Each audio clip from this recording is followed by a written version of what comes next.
Okay, lawn fans, you ready?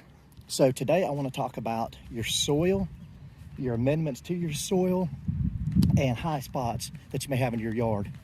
If you look up there, I start at the top of my driveway and I blow my grass clippings down through, sand, anything that may add to the yard. I blow it down and it gets caught in these areas, and I had to come through today with the verticutter set on its lowest setting and dig into the ground and knock high spots down.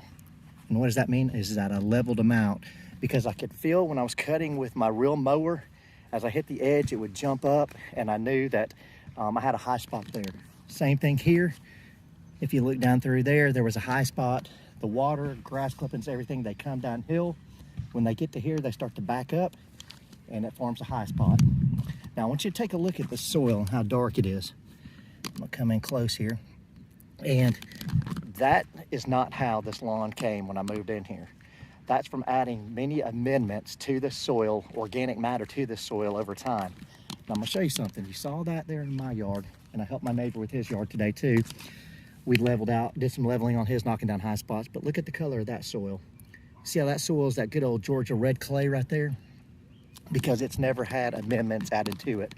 Well, Brian, why do I need to add amendments to my yard? Because it helps with, let's start out with this. You need to have your yard aerated if you have compaction issues. And with aeration, you're opening your soil up for more air movement, water movement, getting nutrients down into the roots. But also with amendments, if you start to add amendments to your yard and you have hard Georgia, coarse, just brick red clay, it's hard for your roots to go down into the ground during the heat of the summer. It's hard for the water to move around. It's hard to have air circulation down through there. Red Georgia clay is not what you want to have good grass. So I'm going to show you something down here. As my daughter's coming home in her car, and she's waving, and my neighbor's shooting basketball. So here is what I took off the lawn today in those high spots. And if you'll take a look at this, it's dark Georgia soil. And that is from the amendments that I've added to it. In a second, I'm going to tell you what those amendments are. But they're sand, soil, and grass clippings. Now, I told you that I helped out with my neighbor today. And I'm going to show you the difference. Here, these are his clippings, soil, that good old Georgia red clay, and these are mine. Look at the color difference. So, what does that matter, Brian? The difference in the soil. This is Georgia red clay.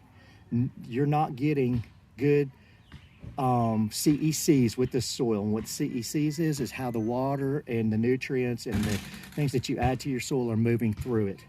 This is very porous.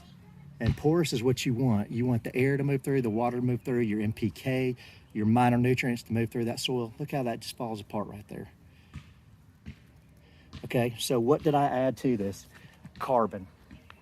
A lot of carbon. I've used various products on this yard. I'm not just going to tell you one certain product that I put out there, but a lot of carbon. And you can look up carbon. You want carbons that come in fine particles that break down easy when water's put on them. But you put that and it'll work its way down into the soil. I've used humic on the yard. I've put down malorganite on the yard, humichar on the yard. You name it, and I put the different organic matter on my yard. And I think it's pretty easy to see the difference here in one soil to another. So if you want a good, lush, thick yard, you want to add carbon to it. You want to work it into the soil, preferably when you have aeration done and it's open. You can put these products down on your yard and it'll work it straight into the soil. But when you have better soil, you have better air movement, you have better water movement, your NPK, your miners, anything that you put on your yard for an amendment can work its way immediately into the soil versus being all bound up in hard Georgia clay or any type of clay that you have. And that's pretty much it. That's the point in the video today. Bermuda Brian, out.